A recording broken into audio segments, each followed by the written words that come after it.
Thomas Lund, thanks very much for joining us today at the Next Generation Audio Summit. You were taking part in the closing panel looking at the outlook for NGA technologies over the next few years. How does NGA figure in Genelec's strategy at the moment?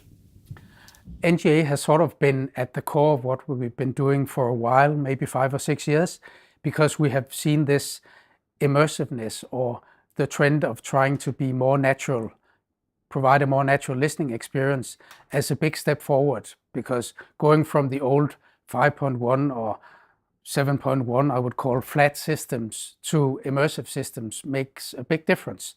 And so being able to do that reliably with reliable monitoring under constrained conditions, for instance, small listening distances or just under non-ideal conditions, but still under reference conditions, that's what we have been sort of focusing on, for instance, with our point source designs. Now, the ones range has been, I think, is particularly conducive to immersive environments. Can you tell us a little bit more about that?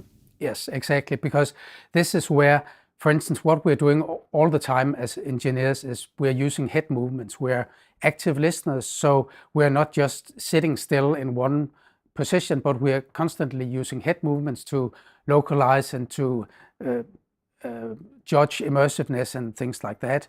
And those small differences that you get from normal loudspeakers where you have displaced transducers, that makes small changes in the tone, the color, and also changes in the reflections of the room. So if you can, with the point source design with very controlled directivity, you can get all of those, you could say, confounders out of the equation, and you can get much more reliable listening. You mentioned during the session that the number of systems that are being supplied to immersive capable environments is increasing.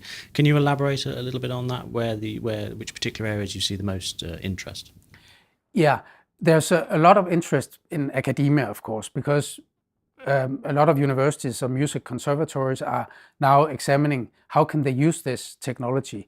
So we've had a lot of those sort of, you could say, ideal installations, but also from, of course, new types of drama producers, companies producing for these OTT companies like Netflix, HBO, where you have very high audio quality content being provided in a new way.